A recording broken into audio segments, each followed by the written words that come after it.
Oh, definitely not me. Almost forgetting to unmute my mic once again. But g'day. I am your host, Eli Bus, as many of you are well aware at this point. Today we have yet another Division B West game. I swear not all my games are going to be Division B West. I think I do have a D West one coming up after this. But yeah, instead, so we have fensad facing off against Cloud of Mines. I'm typing somewhere, I have no clue where I am, but I need to inform the teams that I'm ready. So, should be a good series. I am a Division mods, and I do know people on both these teams. I have played with people on both these teams before, so welcome Nelly. I hope you're doing well today. So, fensad did win the coin toss. They're actually one of the few teams who did choose the correct side and didn't just give over to the other team immediately. So that is good for them. So we did see they went map pick. So in the order of bans were Sky Temple, Braxis, Dragonshire, Cursed Hollow, and that leads us to Alterac Pass, which is being started up as we speak. I have mixed feelings about Alterac. I'll get into it when I swap on over screen. I have mixed feelings about Alterac. Alterac is one of those ones where it can be really exciting, but it can also be one of those ones where I just kind of lean back, I put my blanket up around my shoulders, go, yeah, I'm gonna have a nap for this map. Which I feel like whenever I talk, it sounds like an end nap because I'm yawning once again. And it's not for what will happen because I know both teams will do excellent and put on a show. I'm just always tired. But we can see Lucio banned out first, which fair enough. You see Joanna return fire. So normal bans here. Joanna is a relatively safe pick. She is usually a problem for a lot of people to go into. So I don't hate the ban. In fact, I think it is a good ban, some would say. Li Ming in return. I know Grismore does like playing that Li Ming. But she does have a few other tricks up her sleeve, which I know she'll be very annoyed if I say them out loud right now. So that one I will withhold. Final ban. What are we going to get? What indeed are we going to get? Blaze, pretty safe all-round ban. I know that I've seen Kian do pretty well with them as of late. But we see Junkrat picked up first by Ruffian. Absolutely a nuisance on this map. But what will be the next pick, I wonder? Hogger, good one. Actually does camps pretty well. And Sylvana, so we may get some early map cheese.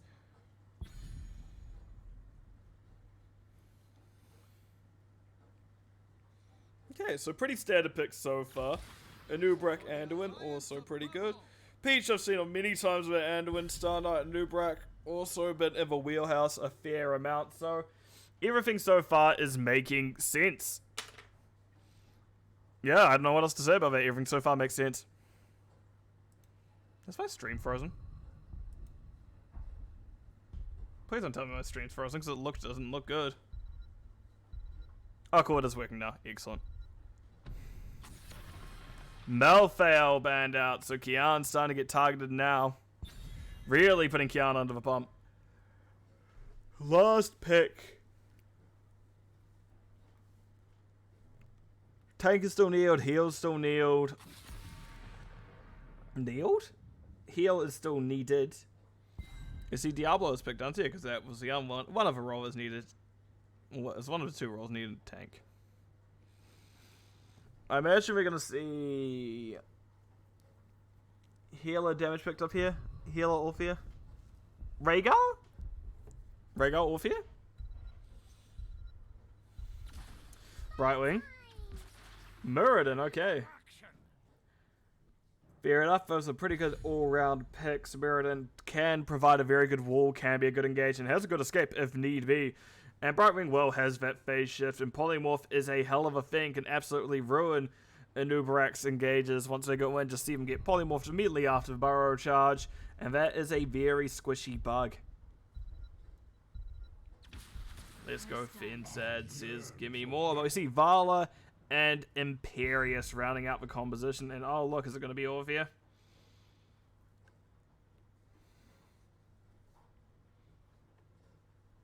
Timer clicking down. What are we going to see? Damn ads. Yeah, unfortunately I do have pre-roll on currently. I could turn it off, but apparently it doesn't like whenever I do that. 0, and what are we going to see?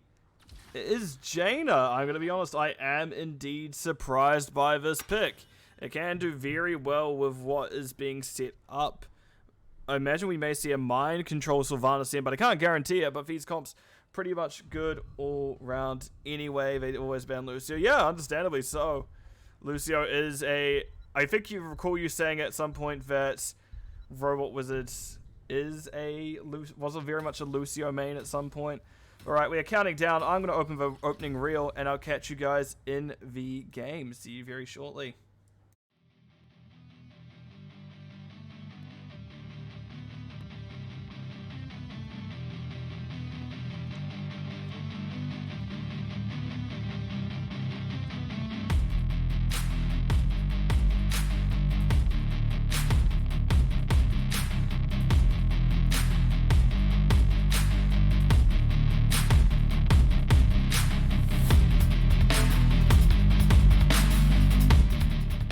So, for the side of fensad, we have Grismore on the Jaina, Jezebel on that Sylvanas, and it looks like we may have a little bit early cheats, don't know yet. Ruglord Hogger, we have the Brightwing, as well as Psycho is on the Muradin. On the right hand side, we do see Trelana going down bottom of it. Vala, Kian, Imperious, Peach on the Anduin, Ruffian is on the Rubbish Rodent himself, Junkrat, and Star Knight on the Bug, and Uberak. So, yep, as we see, this is just going to happen as is. Let's go, Kian, bring it home for daddy. Oh my gosh. Hell yeah. But yeah, there it goes. Let's go all the way up. All the way up. It looks like Imperious is showing now. Yep, there it is. Imperious goes, okay, yep, I'm already in position to get a good spear off. Hitting just Vagina, very impressive. Oh, Concussion Mine actually not quite helpful there from Ruffian. Does push everyone to safety. But we can see the whole team is top now. Meanwhile, there is a little bit of a scuffle between Trelana and Ruglord. Ruglord already at half health, taking a decent amount of damage from them. See, now the spread is occurring. Sylvanas is going around the long way to get to the lane itself. And now we see them like have a little bit of an over adjustment where Kian's been left alone top. But we may just be getting 4-man rotates from the side of fensad, it looks like.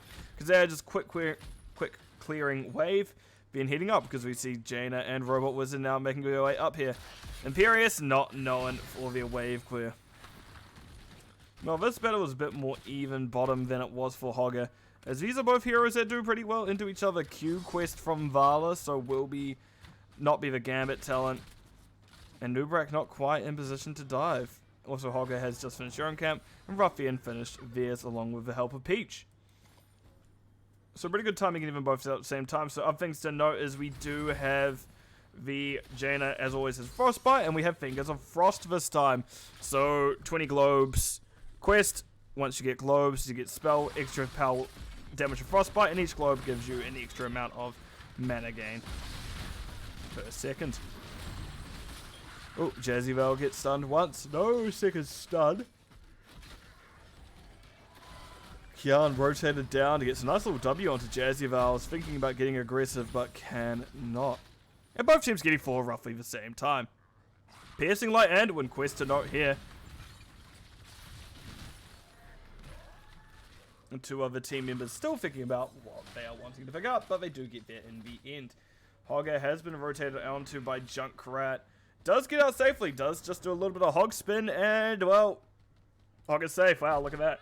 Jezebel is coming down. Now, they're probably either looking for A, a gank, or B, some good old structure damage. It looks like Ruffian realized a little bit too late what is happening here. They lose a decent amount of health with their progress. Jezebel, however, in a little bit awkward spot, doesn't quite go down to Ruffian. Unfortunately, that is one of those heroes who do have a good escape at hand, thanks to that Haunting Wave. Hogger in position to do their own camp. Meanwhile, no one's in position to do the camp of Cloud of Mines, but at this point you may just want to invade. Nope, they decide just to back off.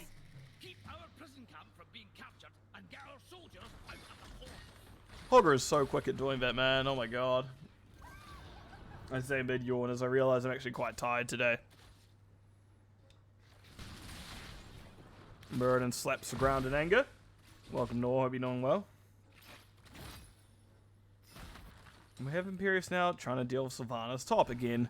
Not the easiest thing for Imperius, that when you need his spear to slow down their pursuit. Oh. I like the read by Kian there, expecting Jazzyval to leave a little bit earlier. But excellent on Jazzyval actually just to hold their ground and not go much further than... Well, not move from their spot. They were steadfast in where they wanted to stand. And that was the case. Right, teams are posturing for the objective now. Nice stun there by Psycho, but it looks like the objective will be going back to Clouded Minds with 11 seconds left. Meanwhile, Brightwing has been bottom getting that extra soak. You have a global, may as well use it. Phase Shift Tailweaver coming on out now. Jazzyval lives. The spear coming out, doesn't quite find anything. Robot Wizard in trouble, does back out. Just below 10 health there. Very lucky to live. That Brightwing nearly became, well, roadkill essentially.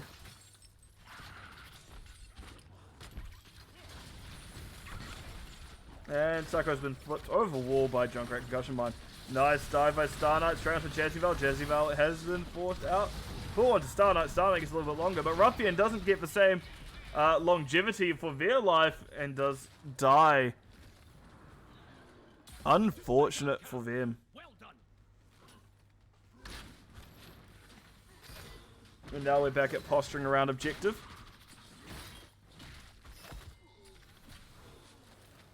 Psycho wanting it. We do see the stun coming out from Star Knight, that little bit slow afterwards. A little bit of chip damage. But no, they are going to have to forego challenging the objective for now. Psycho is thinking about that still. Star Knight doesn't want them to, so Psycho jumps out.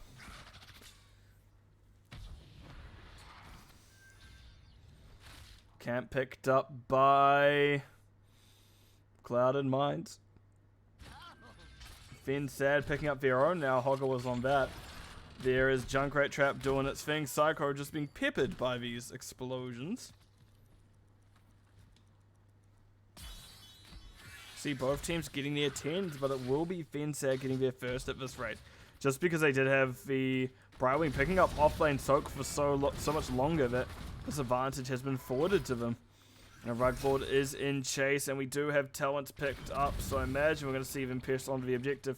So things to note, we do have the Shockwave Hogger, the Southern Water Element on Jaina, also nice barrel charge by Star Knight getting out there, as Grismore does channel the objective. The Ram Riders are looking to be in favor. Nice pull by Anduin into Desperate Prayer to make sure the poison damage from the dagger doesn't kill them. That is a good save there, considering they were down 10s. That could have gone much worse for Clouded Minds. Other things to note is we do have Micro Sylvanas, Avatar Muradin, and rounding things out, we do have Blink Heel Brightwing. The other's hand, we do have the Kakuna Nubrak, the kidnapper of Wrath of Anguirus by the Imperius. Oh, light bomb on top of Star Knight. We can see that Jazzyval has been stunned a little bit too long. Jazzyval goes down. Now Brightwing's in an awkward spot. Does get let out into the middle of an issue, but the Brightwing will be fine in the end. Obviously, we did have Concussion Mine, we did have Rain of Vengeance, and the Light Bomb, of course, rounding things out. Nice burrow charge onto Psycho. Psycho taking a decent amount of damage for it, does back out to safety. Meanwhile, bottom there is just a good old off-lane tussle of Kian facing off against Ruglord. Imperius facing off against one Angry Knoll. Or Mischievous. I think he was just more mischievous, but unfortunately, him being mischievous was a issue, to say the least. For everyone else, it did definitely create some problems.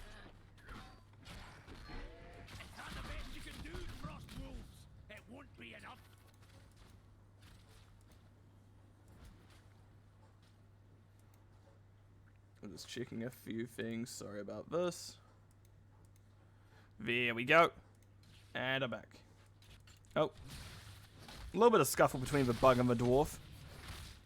Meanwhile, camp is being picked up by both teams. We can see that Fensads will have a little bit of an advantage over the side of Clouded Minds. But ultimately, it's not too major. Meanwhile, we can see Robot Wizard in danger now. They are going to be using their escapes. Grismore on top of Sylvanas. Here comes a Root. Star Knight ready to catch the Sylvanas for the start of that. Mind control didn't quite go for wave a imagine, I believe, but it was still... It's still an alright idea to do it there. Unfortunately, the execution of it was a little bit off. Yes, this is live, Koala. Sorry, I'm on a little bit of a delay because of it, so you may not hear me respond as quickly as you'd like, potentially about 30 seconds or so afterwards. Right, Grismore stepping up does Cone of Cold directly on top of Star Knight. But no, nothing else to be found from it. Oh man. Is it? Ah. It did not update properly. Cool. It should be updated now. We do see that it is going to be polymorph coming out of Kian. Kian in danger. Does use Kidnap on Vahogger to escape. Nice double spear as well. They're going to live longer. And that means actually that is Kian getting to live where I didn't expect him to. But I do know Kian is a good Imperious. And they do get to live for it. That was a good use of Wrath of Anguirus. It's not often used to see it as an escape such as that, but it does do well in a pinch.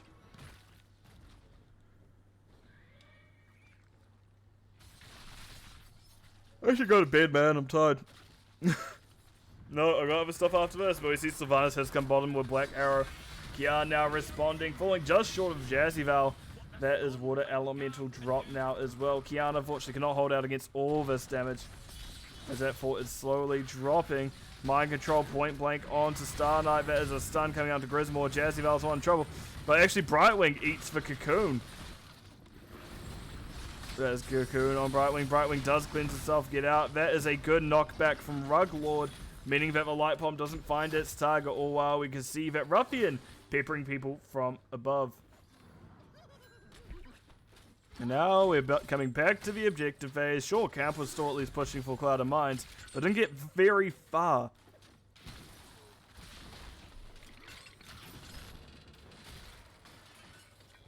Brightwing is trying to get the objective. Actually channels it just in time. I think Star Knight may be a little bit annoyed at themselves here for not actually pushing the button earlier, but it does happen.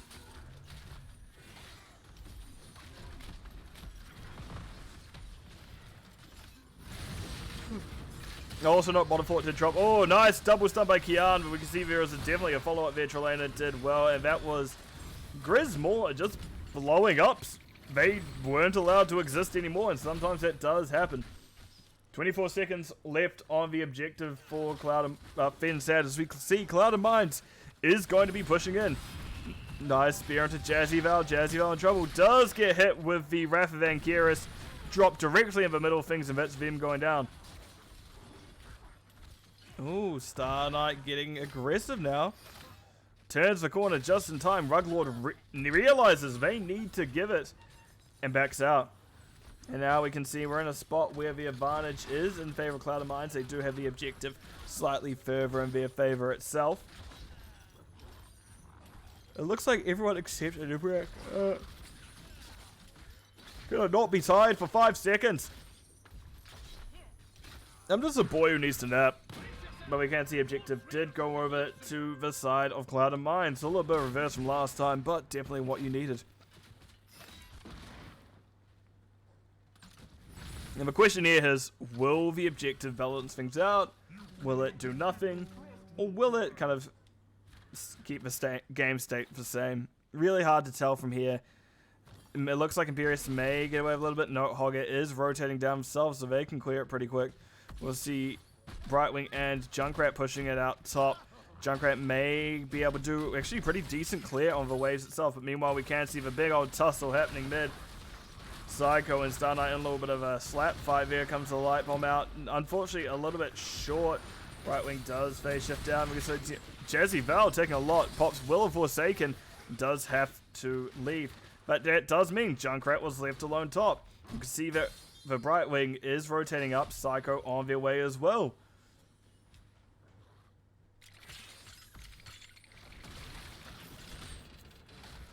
Everyone rotated up. This building is still getting very low. It's the point where anyone can just run it and sneeze on it and it's going to go down. Hogger did very well defending bottom. We only see bottom gate went down. Similarly, top, middle had the same effect.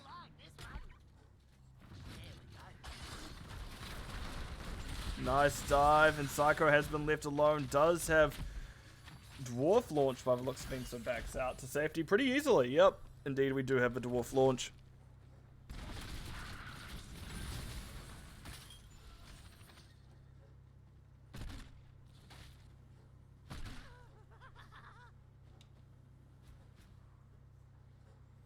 Right, sorry. Let's go see him, the chat says, but I do like a good old free map series. So I'm not too fast who wins map number 1, as long as the opposite team wins map number 2. That would be nice. We can see Murden making their way up to boss, but too little too late. They are there now, but that boss is now going to be pushing. Mountain Giants, unfortunately, are weaker bosses in terms of things. Probably one of the weakest bosses in the game, some would say, but they do make up for, in fact, that there are 2 on the map. And this one will get this fort, actually. I think it will take in 2 hits. And Murden got hit by the stun. Alright, what's happening down here is we're also getting some push. Mid is Nubrax dropping them beetles. We can see the rest of the team welling over the building. Ruglord wants to step in to do something, but they does eat a Q for the efforts from Trelena. Trelena, I will note, is at 21 stacks of Q quests, so they are getting up there. As I think to note that it is Vagina completing their level 1, but not their baseline, as well as we see and win at 4 stacks of their piercing light. Oh, they found each other again. True happiness. Tanks just playing together peacefully in the park. Albeit it's a very snowy park and there's a prison camp in it, but you get the idea. Cocoon coming out onto Jaina. There's 1 stun, there's 2 stun, there's red stun, there's blue stun, and that is a blue death. Jaina goes down.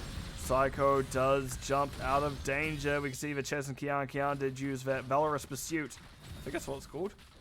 Yes. To chase down the enemy team, but didn't quite find anything.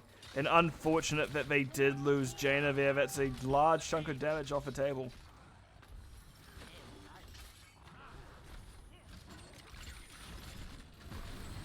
Unfortunately, as Jaina, you do have to get quite close to use your abilities. And between Star Knight and Kian, you have some pretty good ways to get on top of people to punish them for getting too close, especially squishies.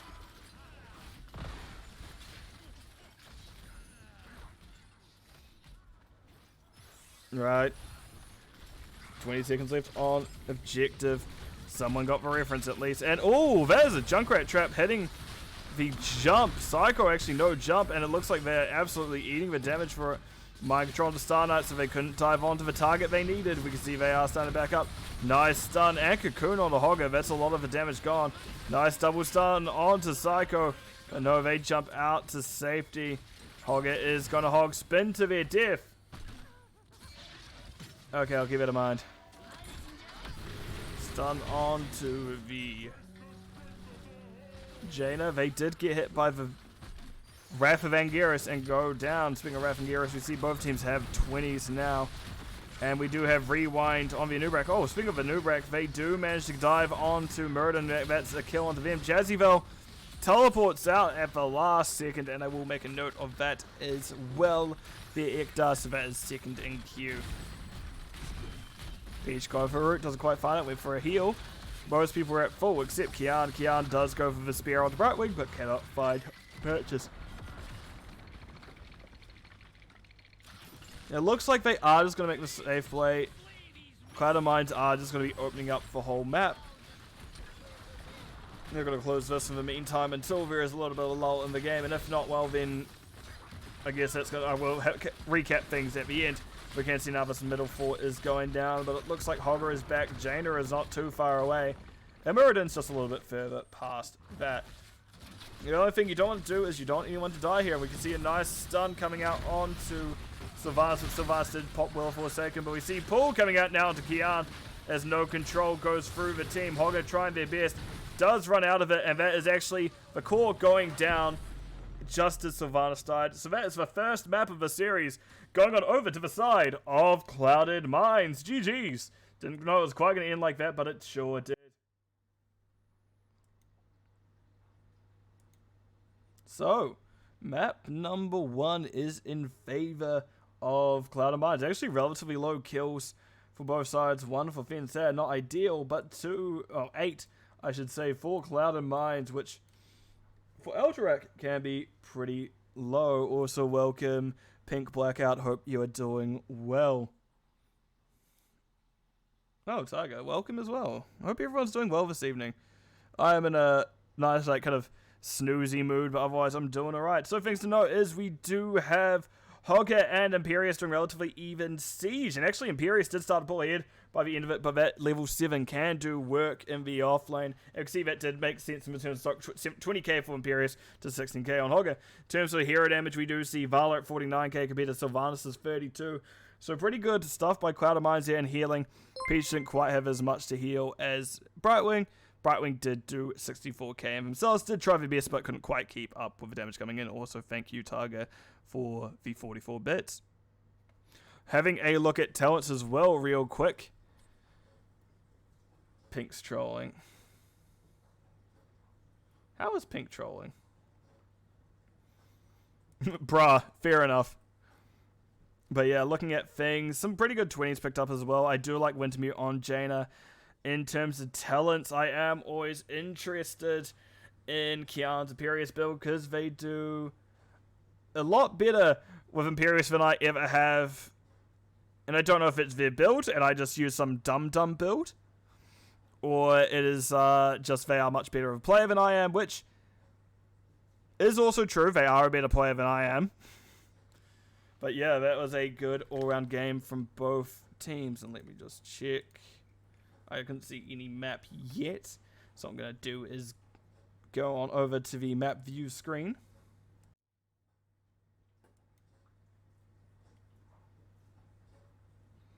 Yeah, it doesn't look like we have anything yet, so I'm sure we'll see what's happening soon enough. I imagine fensad will choose map pick again. They did go map pick last time, which led us to Alterac. So I'd be interested to see, maybe we get Battlefield of Eternity. I believe they have done a little bit of practice on, but I don't know how if I'd want to go into Clouded Minds on Battlefield. That is that would be a rough one to say the least.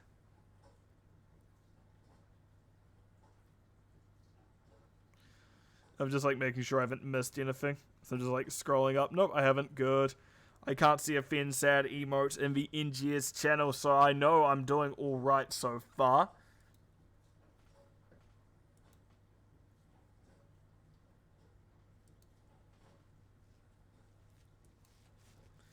But yeah, that was a Nor is a meanie to Pink. Well, tell Nor to simmer down. I don't know what else to say to that. Tell Nor to simmer down. But yeah, very good stuff first off. I do wonder if we're going to get to see Grismore play Li Ming. I know her Li Ming is very good. I've seen it from time to time. But it does seem to be one of those ones that get banned out a little bit more. And interesting to see, we did have the choke happening to Kian there. They weren't allowed to blaze. They weren't allowed to Malfail. But they did still get their Imperius, which I do consider one of their best heroes.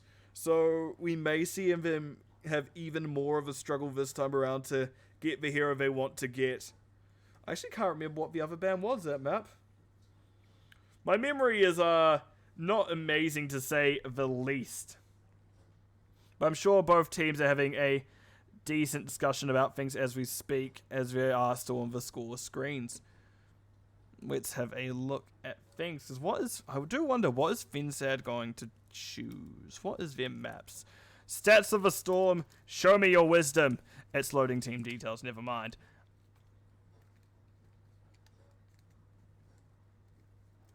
Man, I've definitely been feeling more tired as of late. It's the thing I've noticed, but I don't know why. Just every now and again, like, I have these days, like, I go to work and just, like, tired,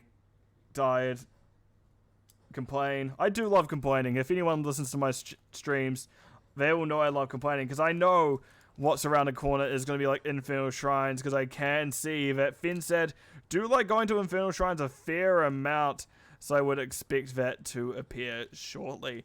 I won't be happy about it. I will also complain, but I'll be like, oh, fine. We guess we get to see Infernal Shrines. But no, nothing of that sort yet. That, of course, is only if fensad is going to have map pick. Yeah. But I wonder if maybe they choose first pick this time, because it wasn't a definitive. Yeah, we're doing map pick. I was like, yeah, I guess we'll do map pick. Me last game. Were you also bullying Nor?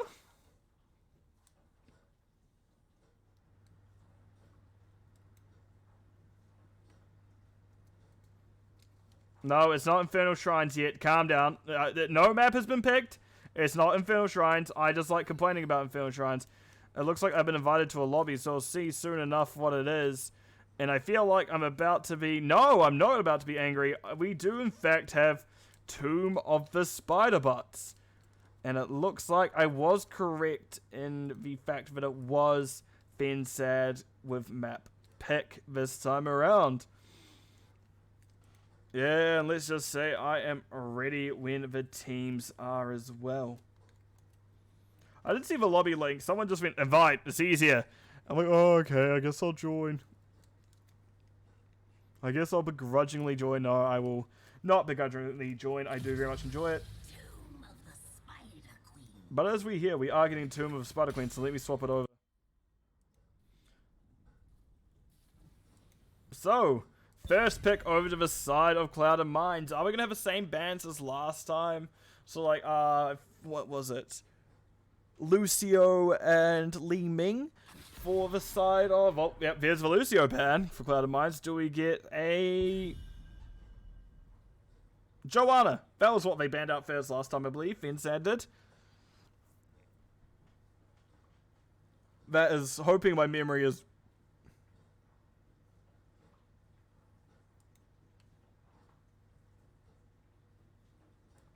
It's the other way around. Well. We're not... Why are they leaving? They could have just switched it.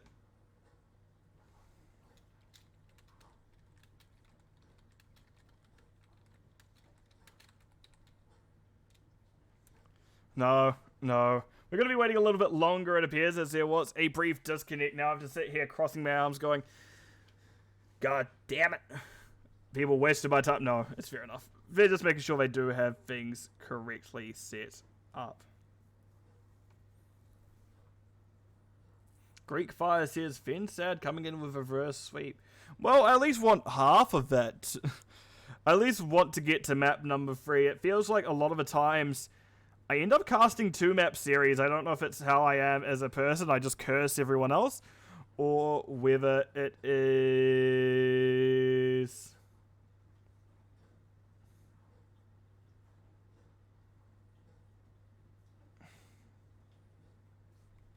Okay, we'll actually ask. Who is meant to... Oh, yeah. They're switching it around now, Pink Workout. We will be back to our regularly scheduled content soon. But I was saying, it seems like I'm cursed where most teams end up having 2 O's when I'm casting them. Which, if you are Cloud and Mines, you're loving to hear that from me right now. Be like, oh, excellent. But if you are...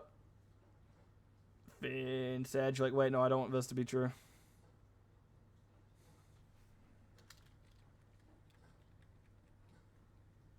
It looks like we now have someone bioing as well. I'm going to say caster's still ready.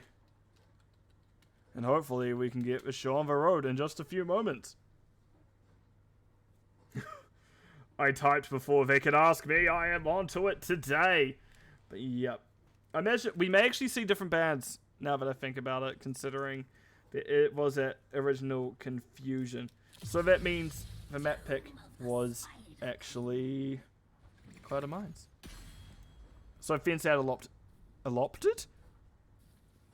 I went to go say elected and opted for first pick, but it didn't quite work out. But that really just describes how I talk in general, just constantly getting my words wrong. Which, fair enough, I do like mixing my words, I do like making mistakes, because how else am I going to learn from it?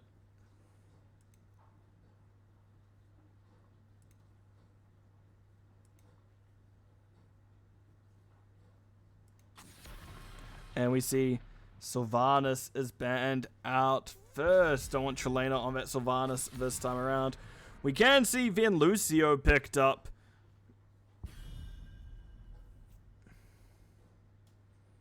What next? Why did I say picked up? I meant banned. I was going to say banned. Duh. Dummy.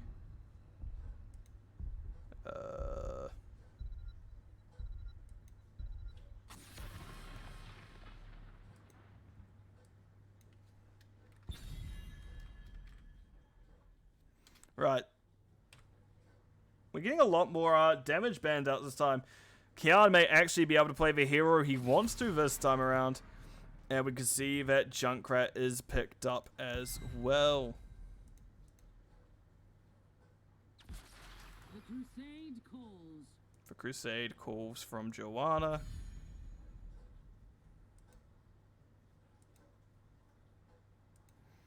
So Joanna first picked, fair enough. We also see Junkrat and Lucio banned out from the other side as well.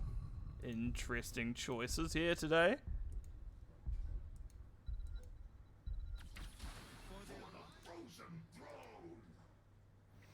And we see Anduin and Nubrak picked up this time. If it worked the first time around, may as well keep it going. And Nubrak very good at controlling areas with their beetles. And Anduin just great at ruining people's plans of murdering each other. Slows down the pace of the game for the own team. And letting people survive where they were not able to. And sorry if I sound a little bit weird for the next few moments. My headphones are off while I'm tying up my hair because I have very long hair and it is getting in my face again. For any of you who don't know, I'm just basically a tall-ish dude with long hair and a reasonably sized bushy beard. But we can see Hogger and Li Ming picked up, so we do get to see Grismore Li Ming this time, which doesn't quite work. I love Yatre, how that picks it up as a link. It's like, don't know about that one, bud. Don't know how I feel about that one right there. But we see Zul Jin is going to be banned out by the side of Cloud of Mind. So fensad, what will be your final ban? Offlane is still needed, as well as both damage dealers. So I wonder if we see Trelena actually being choked this time.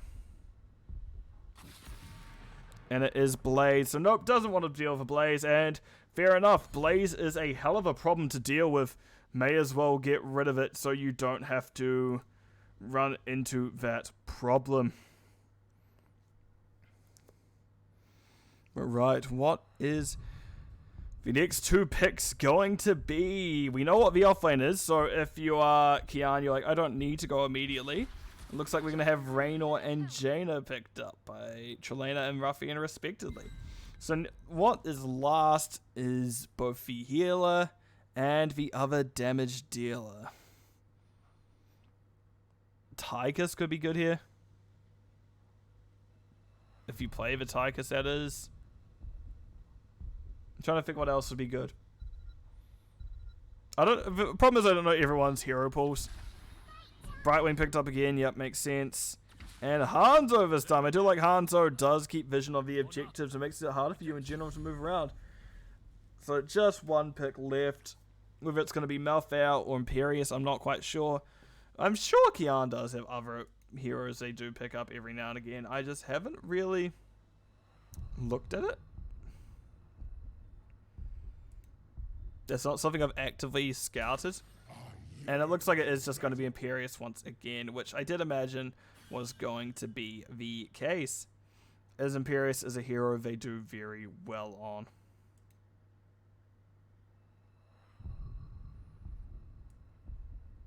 Yeah, geez, they do very well on Imperius. My gosh, that's terrifying looking.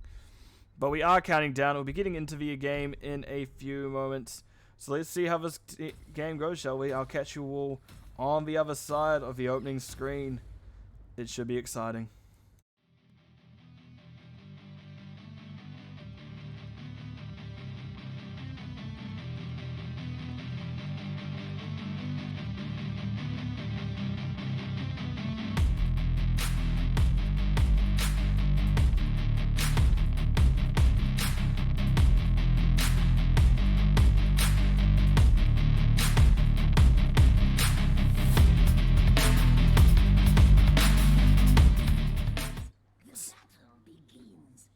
So, we're actually going to be starting with a side of Clouded Minds this time around. So we see Kian back on the Imperious, Peach back on the Anduin, Star Knight back on the Anubrak, Chelena is on the Reno. However, this time we see Ruffian on the Jaina. So taking it for their own this time.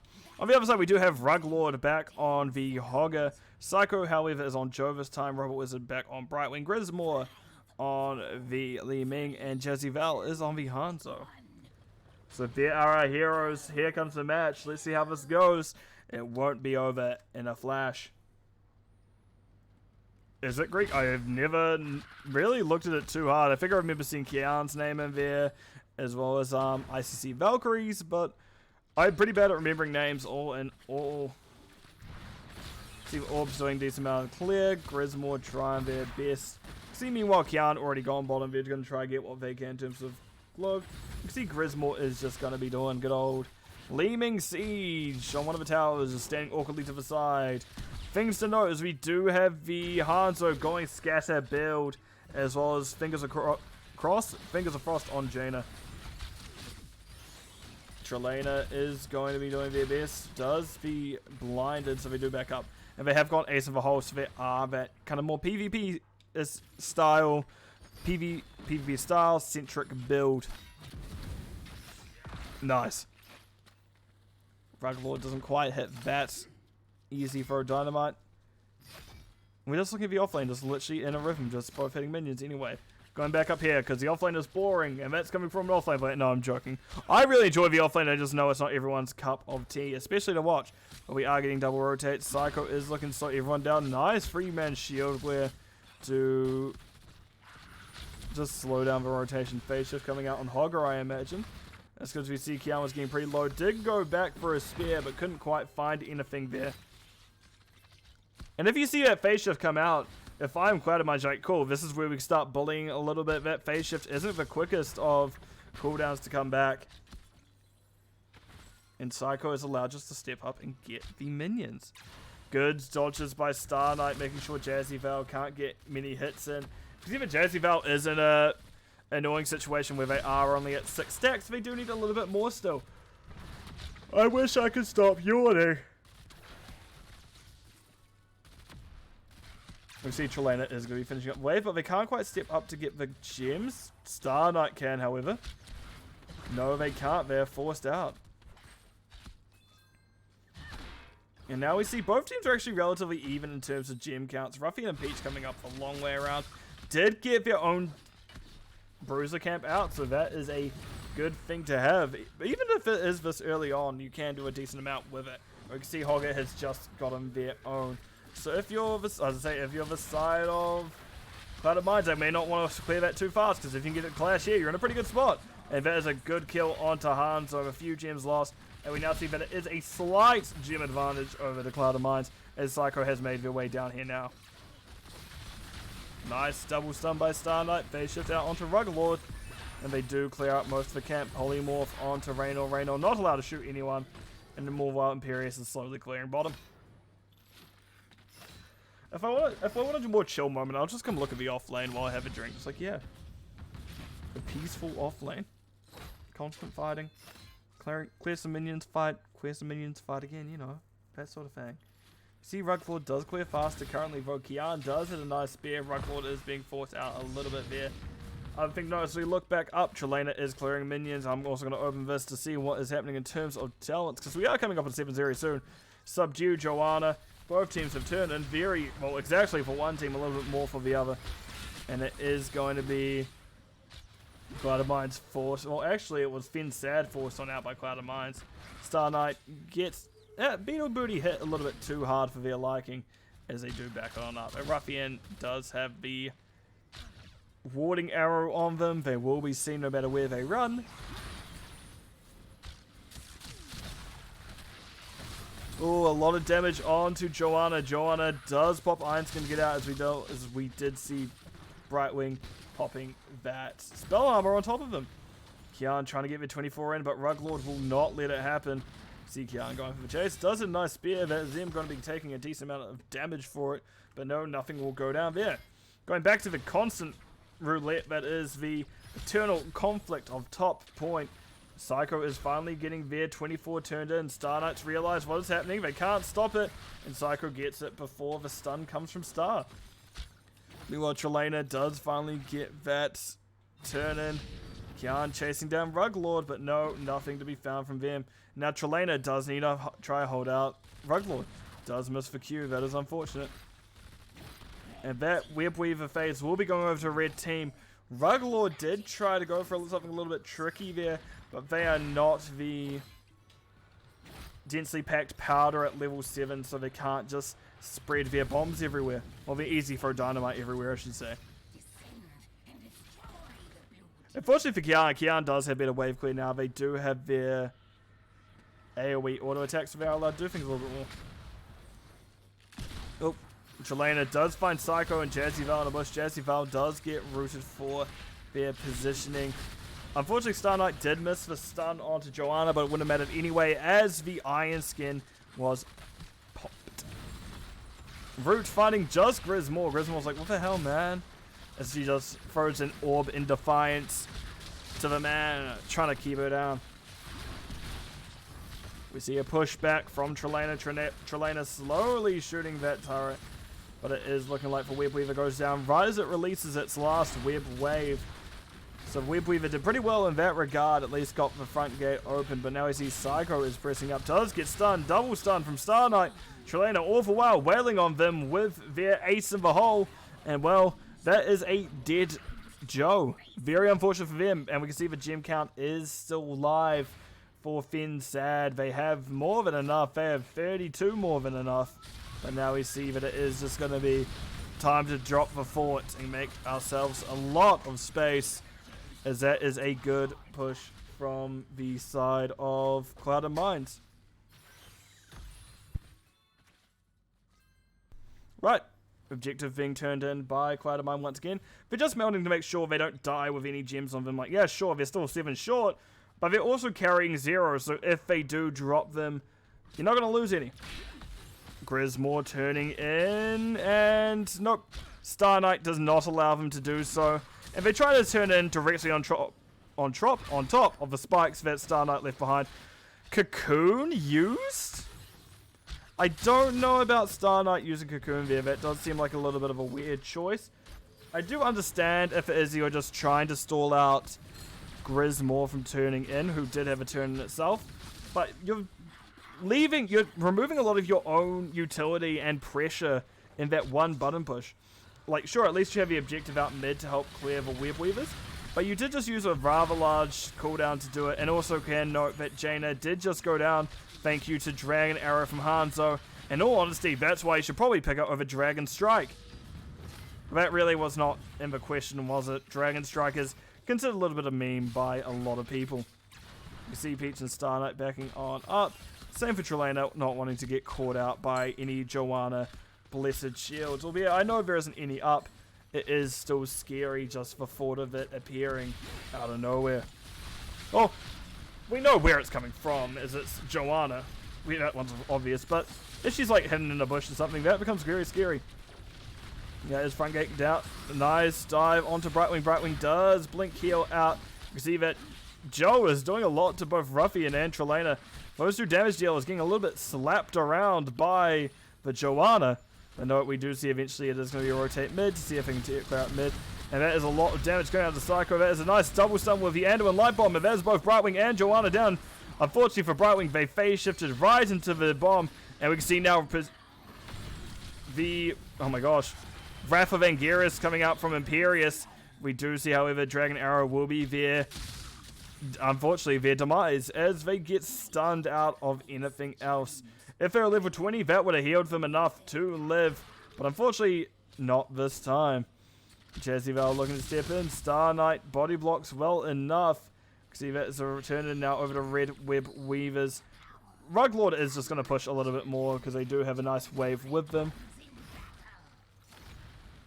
Now we can see 13s are found roughly the same time for both teams. Clouded Mines has a little bit of an advantage so far. Right. Ruglord, this is not your Web Weaver. Ruglord is 51 gems. That hog is a goddamn pinata at this point. Pop him, and that is going to be explosion of glittery, shiny things. We can also see the rest of the team is pushing top for the side of Cloud of Mines, and fensad are all here to defend it. Well, all except Hogger. Nice stun onto Psycho. I think this fort is going down no matter what. Trelena takes a lot of damage from the objective, from the fort itself. We see that it is a nice kill onto Hanzo. Grismore did go disintegrate. That's very good at getting rid of the cocoon itself. That was a point blank wasted shield from Psycho. Nice stun. Star Knight pulls out a little bit preemptively. Peach, I don't know how well they called that, but I don't know if Star Knight could have stayed in, honestly.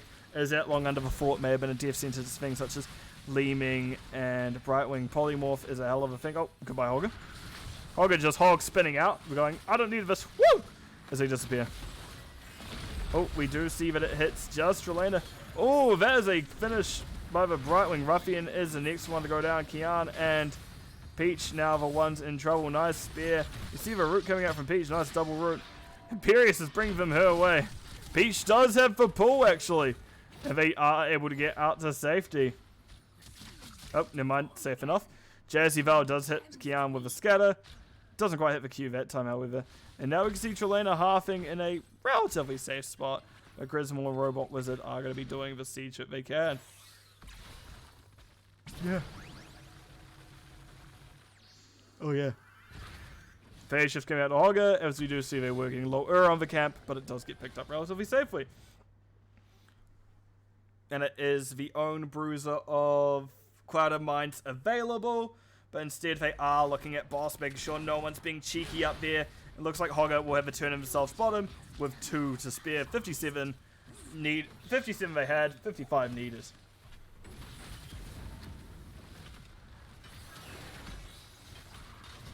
And this will be a very good spot for fensad to make it even once again. We did see for... What the? Psycho? Okay, Star Knight has found Psycho. Psycho realizes they have been discovered. It takes a little bit for their efforts, but really, no harm, no foul. Orb coming through, deleting the minion wave. Nice stun by Hogger. We see Peach pulling Ruffian into an interesting spot, but technically it is safety. And there comes the second pull into Ruffian. Ruffian just keeps running upwards. There is a train of blue heroes behind them. Unfortunately, Star's going to be one going down. Meanwhile, up above, we see that the Brightwing got very aggressive and actually used phase out there, which I don't know if is the pick or not, but sometimes it does work for Brightwing. Now that is 1 fort in favor of Cloud of Mines. They finally get their first one of the game.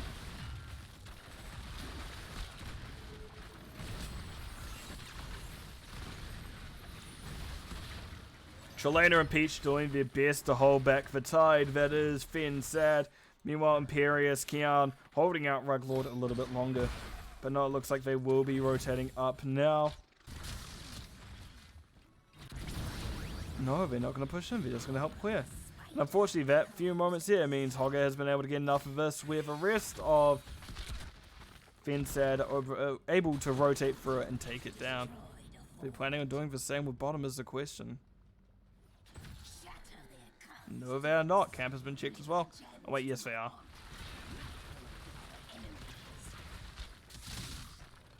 Oh, Jazzy Val.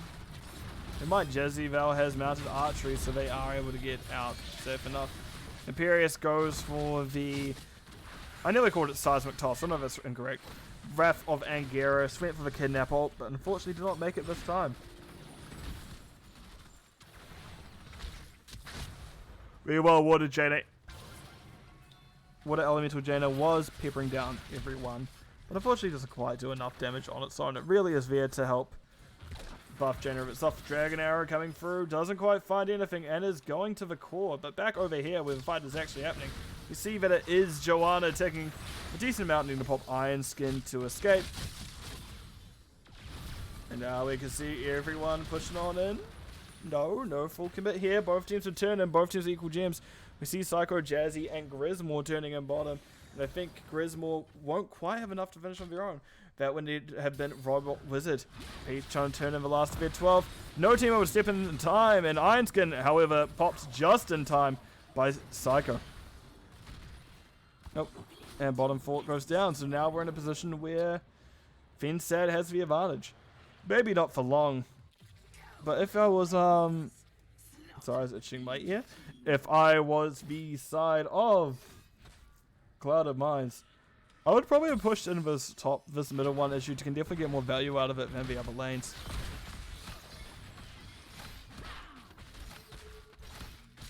Albeit, I guess, that wasn't really needed.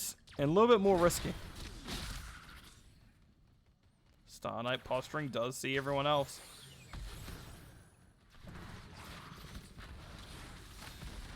Psycho taking a little bit there. Trelena peppering them even more. Very spread fight. We can see Psycho has managed to make it to the rest of the team without going for super long way.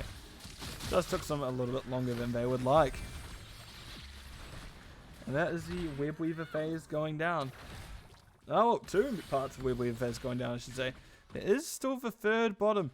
This is probably very important for Clouded Mines to make everything balanced out. It does drop. And now we can see they are looking at something very aggressive. Because they can't really turn in. That is probably not doable currently. But we can see now we are getting into a spot where we are going to be fighting again very soon. And looks like boss may be the call. Indeed it is. Joanna checks bush, doesn't find anyone. Star Knight, however, finds Joanna with the cocoon wrap. Looks like they're planning on just diving for Joe instead. However, Joe did instant iron skin. Star Knight is in danger. Li Ming wanting their booty but cannot get it. Meanwhile, Kiana, on the other hand, was very much wanted and it could be got. And that's what we saw happen.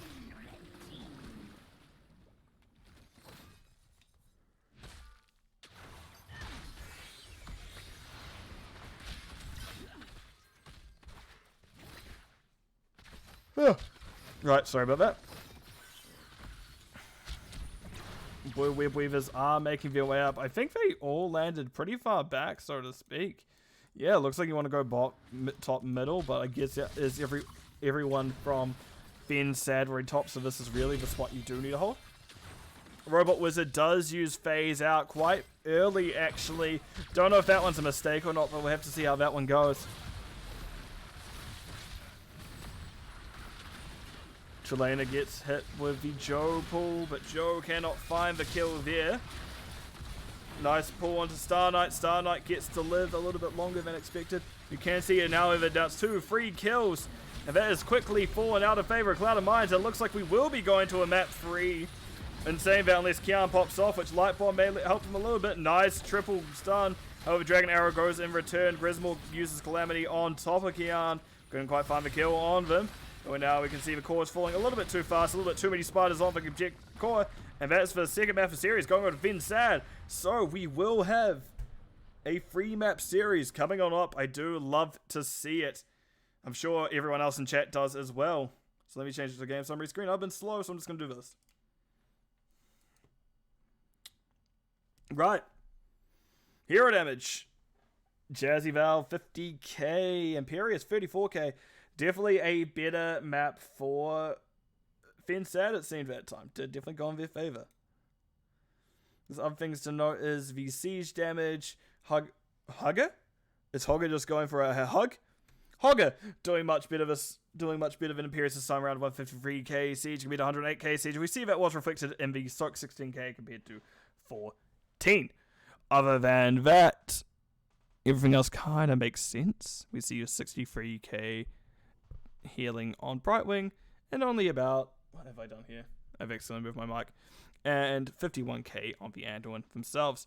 Looking at talents real quick. Yes, this is the same Hogger build. I don't really know Hogger build, so it's not really my expertise. I'm starting to see more and more of its general trend is this. Whatever this is. Calamity Li Ming, cool. W Hanzo, Hybrid Hanzo, didn't quite have W at 4 as well, but I guess you already have Hogger to take camps. You don't need to also spec into taking camps. For the other team, big yawn from me, sorry about that. Unfortunately didn't quite hit 20s. There are a few times if Kiana had 20, they would have survived with the Rathangiris. It would have been a pretty good spot for them. What I'm going to do is I'm quickly going to go onto my map view screen. I'm going to put my music on, have a quick drink of water, but I'll be back in a few moments.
Thank you, Rackham, for gifting 5 subs. I have returned after a nice big drink.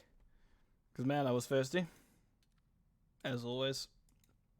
I do feel like I've always been someone who just goes for a lot of water in general. Because I have a big kind of liter water bottle I usually have by my desk, which I have no clue where it is currently. Where I just drink like half a liter of water. And, oh, God, you're American. What's half a liter in American units? Half liter. That's not Twitch that I want. Half liter. 2 ounces? Do you guys use ounces? I don't know. Like 17 ounces at once. That's how much I drink it in one go, because I'm always just incredibly thirsty. I'm not going to tell them anything. Give me more. That's... If you guys want to choose map pick, you should have lost. No, but of course, if you lost there, that wouldn't have been... You wouldn't have been playing a third map at all, so... It is what it is. And every time... I still remember... I need to remember to fix my emotes. That was something I was meant to do, but I just haven't had the energy, let's say. I gotta put my energy into casting and let my voice carry me. I should really look into getting someone to do emotes, but I very much feel like doing it myself. Yeah, 16 ounces. That's what it looks like. 16 point... I think it says 16.9 ounces as a amount I drink at once. Because I get talky, I just do a lot, and then I go, oh yeah, I haven't drunk today, and just drink about half a liter at once, 16 ounces at once, go, cool. Excellent. And that helps a lot. So the question is, what is the next map going to be? It may end up being Cloud and Mines goes map first pick here instead of map pick. It seems like the first pick has done better so far. Sorry. I'm getting a message. One of my...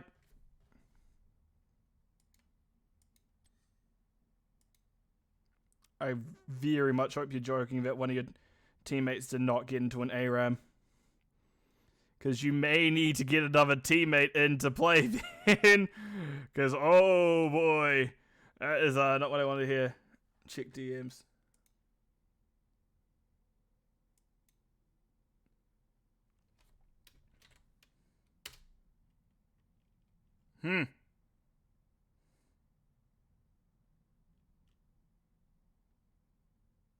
Well, seems like we've entered an interesting point where I'm going to have to suddenly see what is happening there.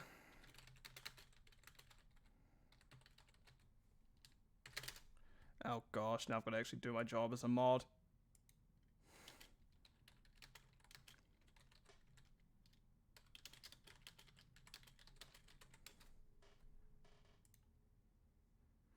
Alright, I'm gonna need you to message Ektar about it.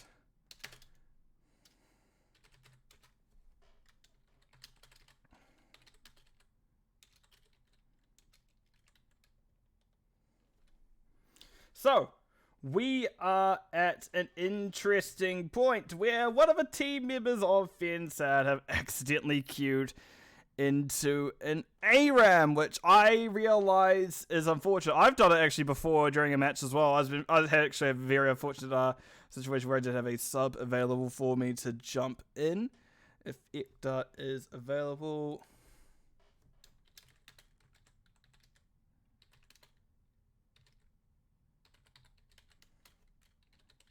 Regarding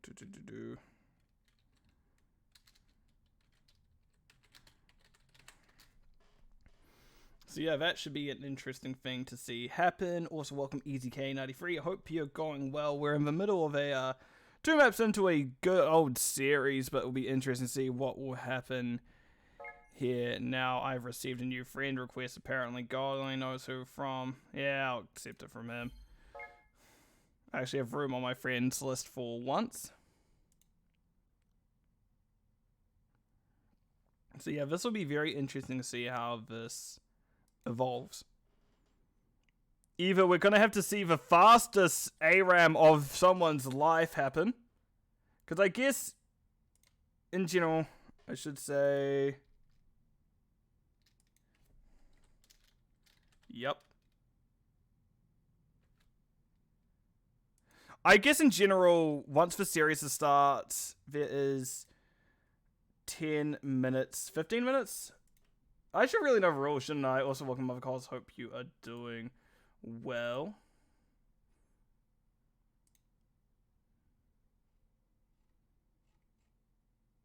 Hope everyone is doing well today, by the way. I know it's but it's felt like a long week for me, at least. I wonder if it's been a long week for anyone else. Just because, yeah, it's been a long time. And I think we are still waiting on people to see what is happening. I've kind of directed people to message Ecta to see what is happening there.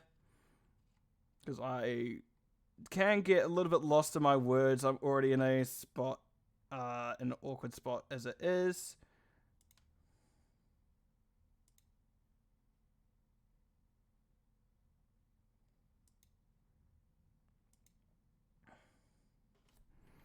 And just in general, there is a 10 minutes time period. Oh god, I wonder if I can. Give me a moment. Let's see what is happening for the team, shall we? As I'm being told that one of the team members are showing what's happening on their POV, so let me see if I can get that sorted very quickly, can I? So let's get rid of this. Let's open this. And let's have a look at you. Overlink and team tab. So that's just opening. There is stuff going on in the background. Oh, this has become into a very different type of thing here. As I said, there is 10 minutes for that person to finish their ARAM, so I hope they have the fastest ARAM of their life. Because, oh boy, if not... So give me a moment and I will have something ready and available. Let's go properties, shall we? Okay. We want a full screen for this? Yeah, sure.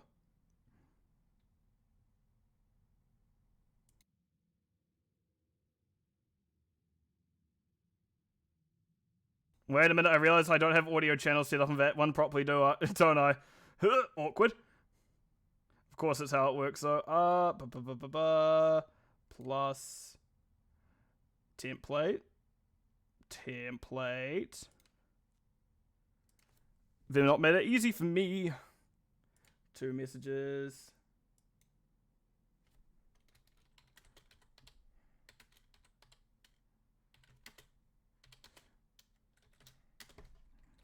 If you so choose.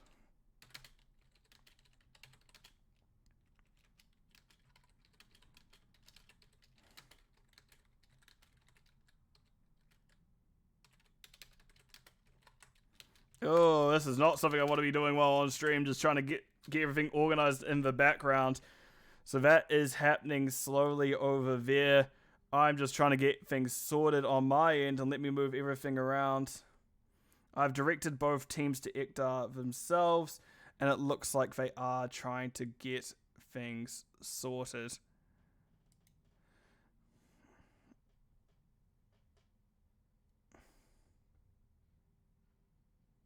So they are trying to finish the ARAM as quick as they can by the looks of things. Unfortunately, the question is, I don't think it will be quick enough. Audio inputs. Add existing audio inputs. Cool. Now if we swap it over, am I going to work properly?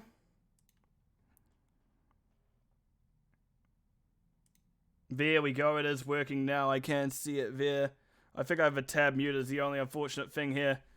But looks like it is going to, it potentially can be a forfeit at this point, I believe. It's it's a unfortunate kind of thing here that he has accidentally queued into an ARAM. Fortunately, I can see it here, so that's a hell of a thing. That's the thing though, if you do just leave, the game will force you back into the ARAM if I remember how things occur.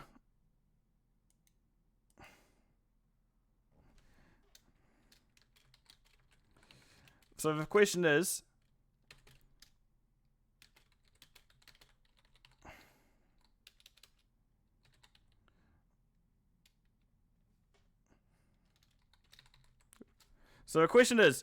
technically while this ARAM has ended, the team, there's about a 10-minute window where you can have things occur. So technically, if the team makes more than 10 minutes, another team is allowed to submit request a forfeit. So this is a very awkward situation to be in, because technically it's been more than 10 minutes.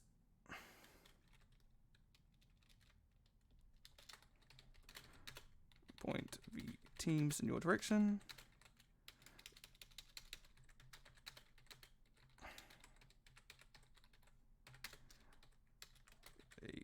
Requesting a forfeit.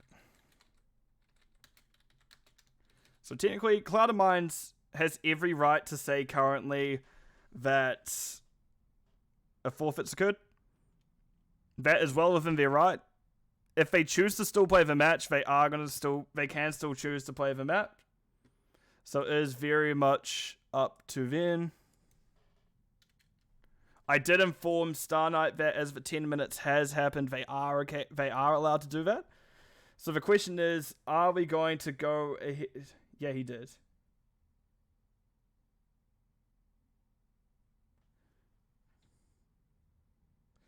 The teams as Ecto is typing. It looks like we may be going ahead with it, though. It looks like we do actually have a Towers of Doom game on our hands, everyone. So, the series lives on. And it is going to be map pick over to fensad.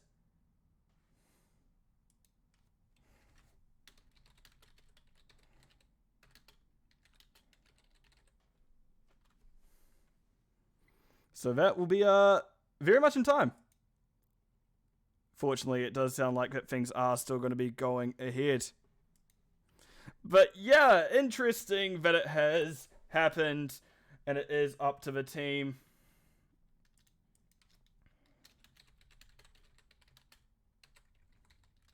So we will be getting map number 3 happening, which is Towers of Doom.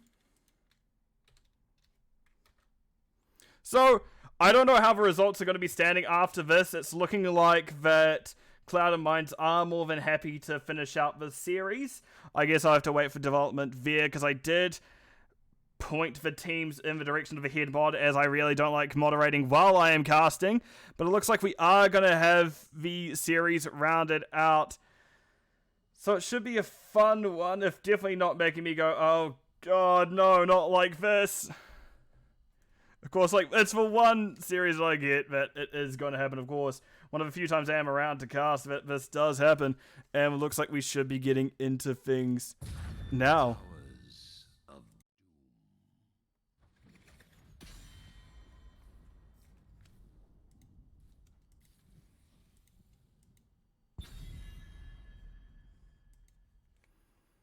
Right, Lucio banned out immediately, so we are keeping some things the same, and I've realized I've gone onto the wrong screen. Let me fix up my UI. There we go. And now we see Vala is being banned out as well, so 2 pretty good bans all in all.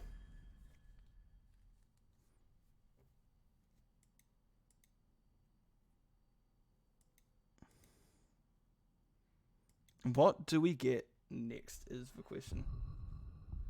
You know what, Rackham? I'm trying. Junkrat is banned out. So, pretty standard bans across the board.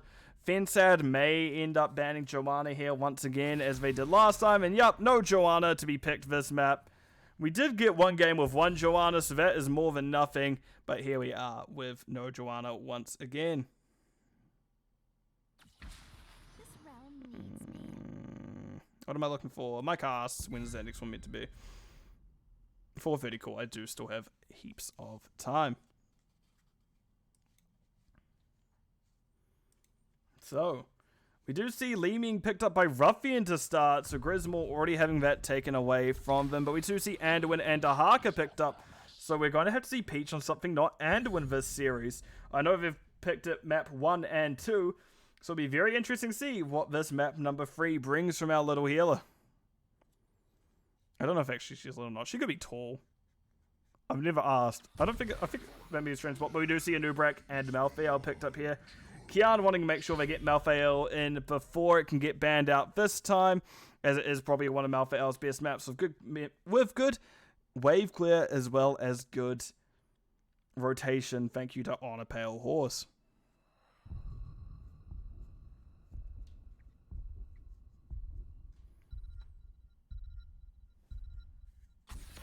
And we see Sylvanas being banned. Being banned out, yeah. I nearly changed and picked up. That wouldn't quite have made sense, but banned out is correct. Towers of Doom. What are we getting next? Diablo. Fair enough. That is a good one around the objectives here. May as well get rid of it now. I have a bunch of streams open and a bunch of people muted. I've accidentally done that as well. Because I'm now going to keep an eye on things. Because I'm like, these kids are going to ruin it again. So, yes.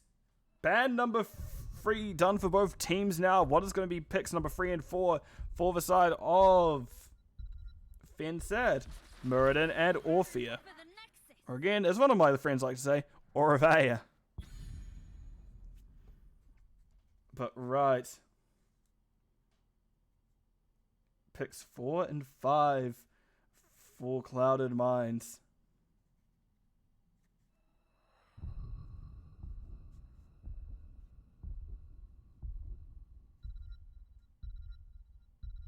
We have a timer counting down.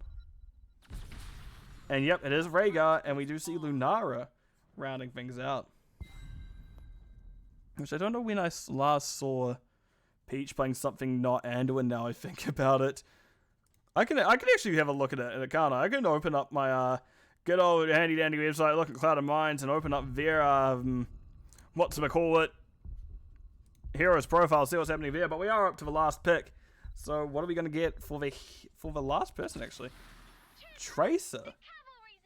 Interesting. Not what you expect.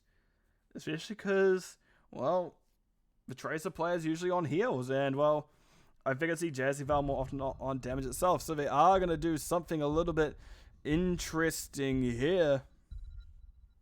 I didn't mind it. Now looking at Peach has done more Rhaegar games this season than Anduin are.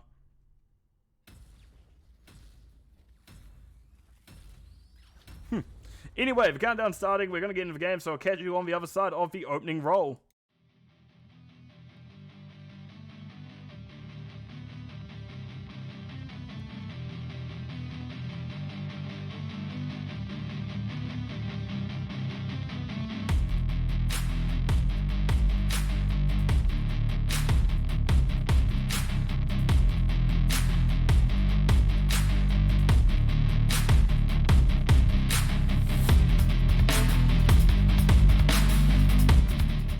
So, starting on the side of Fensad, we do have Ruglord on the Space Yoshi Dahaka. Robot Wizard is on the Tracer. Grismore, Orphea, Jazzyval on the Anduin. And rounding things out, we have Psycho on the Muradin. Meanwhile, on the other side, we do have Kian on the Malthael, Trelena, Lunara. Star Knight is on Vedanubrak. Peach is on the Rhaegar. Rounding things out, Ruffian on the Li Ming. That's what it's called. So, be very interested to see where we go from here. Unfortunately, we are going to continue going from here. Stun coming out from Star Knight, trying to find Grismore, but couldn't. And we can see now the Beetle very much being taken down by Tracer. She is excellent at killing bugs. You can see a nice stun coming from Psycho. Star Knight forced backwards a little bit. Ruglord helping clear things out. And we do see now it's just going to be a slow clear from the rest of the team. And we do see Kian is making the way up, being chased by Robot Wizard. Does dodge the kill of Ruglord. And now I feel like I realize what Robot Wizard is here to do. Annoy Kian. Kian is not going to have a very fun map by the looks of things. Tracer, meanwhile, has made their way mid already. Kian doing their best to see what they can do to about slow down Ruglord itself. Themself is probably a better thing to say. It's on it as a them, I'm 99% sure. And now we see Kian is going to be clearing that. Ruglord is clearing mid. Meanwhile, bottom camps are available. Grismore and Co. starting their own for fensad. No one actually started with siege camp yet for Clouded Mines. Totem being slapped in that bush for good measure. But no, nothing is in there. You don't have to worry too much there. Clouded Mines.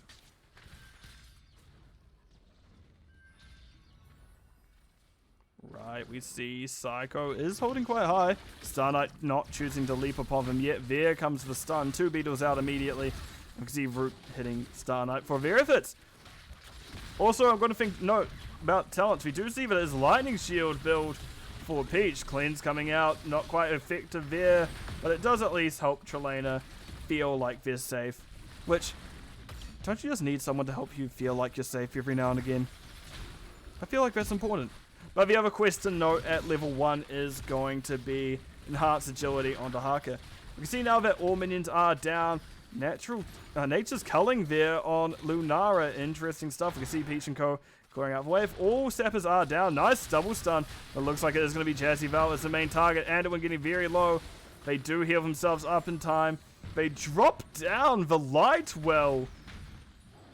Okay. I never expect Lightwell to be the choice. But apparently it is going to be the choice here today. The order arrives shortly, heroes. Be ready. We must capture them quickly.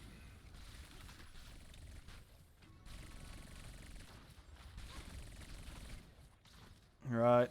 We are coming up to the first objective phase now. I'm going to open up talent so we can quickly have a look at fours. And we can see that Rhaegar is now at 20 stacks of their W, which not the entirely necessary talent, but it does help them survive a little bit longer. In terms of their own health pool being a little bit larger. Oh, Robot Wizard gets poisoned immediately for stepping anywhere close to Lunara. Ruffian all while poking from underneath. Grismore and Psycho eating a face full of orb. The objectives being traded out top, and we can see Burrow coming down. It's now Ruglord in back line, finding a nice tongue onto Trelena immediately. That's 2 quick kills for the side of fensad onto Clouded Mines. Peach barely gets to hold on. Grismore didn't quite find the last Q onto them. And that is a good start. Good first couple of shots. Oh, good first few volleys for the side of fensad. But of course, it is Towers of Doom. It doesn't matter until we are at the last few shots on the tower. And this is of course, one of those maps where it is a late game map. You can do as well you want in the early game, but if you can't find a team fight late in it, it doesn't really matter. But level 7s are through first for the side of I like Lightwell to remind my team, but I don't want to play Anderson because I make bad choices. Fair enough. Yes, Peach. Yeah, Peach barely holding on, like my word. Gosh, I'm just going to keep getting messages today, aren't I? This stream has gone interestingly for me. Who's pinging me? Oh, God, they're pinging me. Okay, back to the game. It doesn't matter. That person doesn't matter for the moment. I've got more important things happening right now, and that's this match. We see Yes Peach as she did nearly just survive, and she's at 28 stacks now. Nice stun immediately. Star Knight being stopped in the tracks. Other quests to note we've picked up now is Mind Devourer on the Orphea, as she does get that damage up more and more. It does help get people into kill percent when it comes to her Qs. We can see all these sappers dying pretty quickly. Robot Wizard getting poisoned by Trelena more and more, just slowly getting chipped down. Anduin trying to keep up. And they're doing pretty well so far, but when it comes into that later game, that's when the poison will become questionable to keep up with. Oh, we do see that Kian was getting harassed by a Tracer, but no, there is nothing going to be coming onto them. Double Ultra Phase. Cleanse coming out. Peach biting onto Psycho, but Psycho finding a nice punch onto Peach. Peach backing out. We do see Grismore doing a lot of damage. Actually getting relatively low. Doesn't quite find the Q there, but does get pulled out by Jazzy Val. Meanwhile, Tracer being a nuisance more and more. We can see the Burrow coming in. Ruffian can see it. Apparently they didn't see it early enough. Nice stun. That's a good three-man stack in him there. Peach does jump in. Robot Wizard background hitting Trelena. And we can now see that it is for Hoppy there, the best there, starting the channel. It's not going to be the easiest one to step into, and they do decide to just give it in the end. And that is another 4 shots to 4 shots. Fensad trading with Cloud of Minds. Speaking about trading, it's not quite when you want to go down. If you are Tracer, that's not... That's very unfortunate, I was going to say, Mike. That's not ideal, that's also very unfortunate if you are Fensad. If you're Cloud of Minds, you're like, oh, okay, thanks, man. But yep, it looks like we are going to be continuing the push.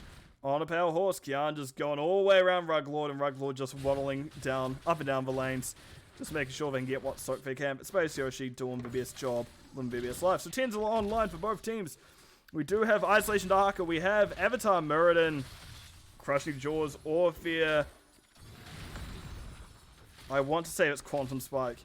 Nope, Sticky Bomb on the Tracer, as well as Light Bomb and a Wind, which Tracer Light Bomb or even Muradin Light Bomb, very interesting, good engages for it.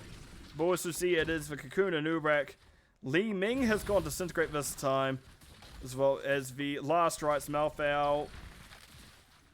We have Ancestral Healing Rhaegar, and rounding things out is the Leaping Strike. Yep, Leaping Strike on the Lunar. Single objective phase coming on up. Meanwhile, there has been a continuing of a scuffle up top. Kian and Ruglord doing what we can. Ruglord actually clearing faster than Kian so far, and actually getting to a point where they are going to be able to race between lanes almost as quick, because they are already at 12% extra move speed on top of their 120. So they're at 132% move speed, and that's getting pretty close to the 150, which I think they eventually both peak out 150% move speed just once he's completed his quest. Kian just runs on up and does make it in. We can see Brush Talk coming out behind Ruffian. Ruffian instinctively moving down. Ruglord goes for the isolation, but doesn't quite get it. Grismore, nope, never mind. Grismore just uses Q on top of Star Knight to make sure that they can get there. Rotation going back down. There's a lot of damage onto Ruglord. Last rites. No, there comes the Burrow Charge. That one's a little bit too early. But they barely hold on. That essence was enough to keep Ruglord alive. Crushing Jaws just finding Star Knight and the Sappers. So meanwhile, we see Trelena is getting the objective. Doesn't quite fully able to get it. Robot Wizard gets the kill onto them. That Sticky Bomb does enough. And now we can see that is the back pedal from Cloud and Minds. They did so well for so long, but just one kill. You go, maybe not a good idea to stay in anymore, as we do see both teams back on up. As 4 more shots of go into the core of Cloud and Minds. So we do see Fensad have made a decent lead so far, but no team is able to get a consistent amount of siege onto the opposition.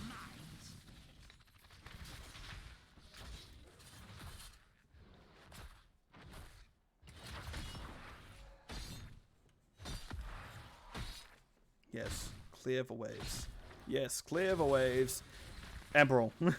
I love just like looking at the offlane, just like how peaceful these two are. Just look at it. Just look how peaceful they're having compared to what's just happening down here constantly.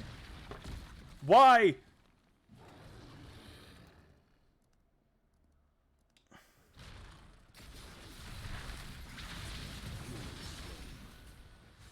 And we see Orpheus dying very quickly. Very, very quickly. Robot Wizard takes a decent amount of damage for their efforts. Robot Wizard getting relatively low as well. Psycho does get last rites put on him, but I don't think it was intended for him. Kian does have Ancestral on top of him, but nope, not able to live himself. Gets blown up very quickly. And sorry, apparently I'm missing things because people decided messaging me while I'm casting is apparently a good idea, even if it does show I am casting myself. Well, at least it does show on in Discord I'm casting, it should do. We can see Star Knight is now in a safe spot. Psycho looking to push up into them, but no, not able to dive on top.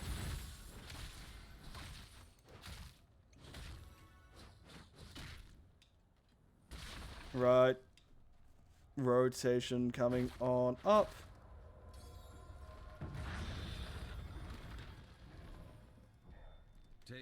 And we see it being channeled by Trelena and being traded out by Ruglord on the other side.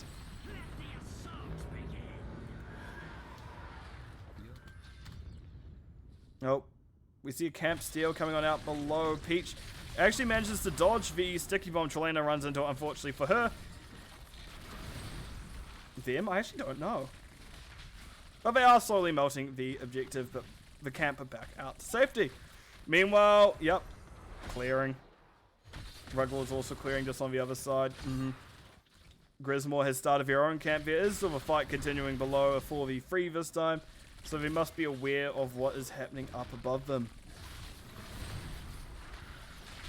Nice hit of the Q there onto Psycho.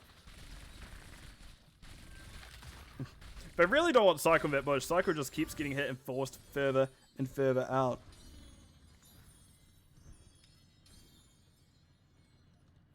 And looks like Kian's going to be... Ooh, Robot Wizard doesn't commit to going into them. We can see now there is a rotation coming on down. Star Knight is taking a decent amount of damage from Robot Wizard, but that shield was enough to stop him really doing too much. Nice stun by Psycho. There comes the Pulse Bomb. The spell armor didn't quite last long enough for Trelena to absorb the damage of it themselves. They may just need to be a little bit more active with how they use the Pulse Bomb.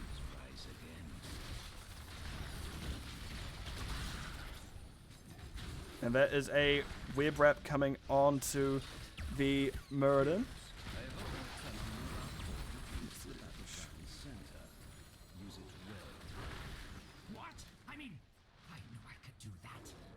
Right, and it looks like we are going to have a triple altar phase.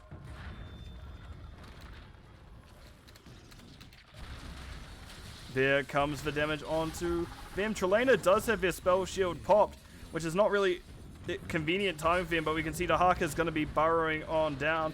Meanwhile, we do have to see On a Pale Horse coming out a little bit slower. There comes the isolation onto Haka. They're not going to be able to do too much more for a few moments. Ruglord taking a decent stun. We can see that is Star Knight going to be burrowing out, leaving a trail behind them.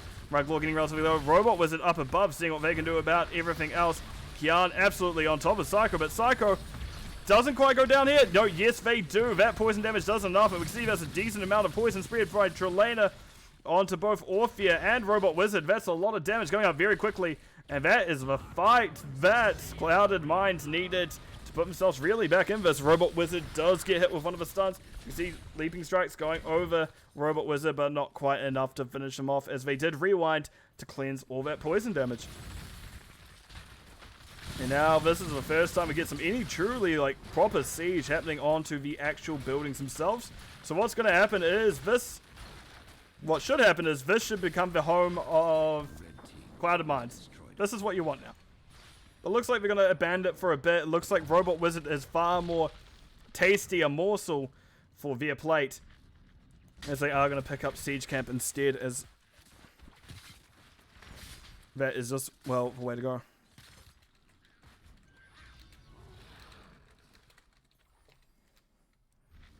And it looks like they are going to back on out. But you're leaving this building alone for too long if you are Clouded Minds. You really needed to send 2-3 back here almost immediately, because we're already at half health in this building. And they're only going to continue going down further and further. But they do eventually get back here. And now, once again, this becomes the home of Clouded Minds. I should know that there is a fight going on up top. And it was Ruglord forced out of the camp. Orphea completes her level 7.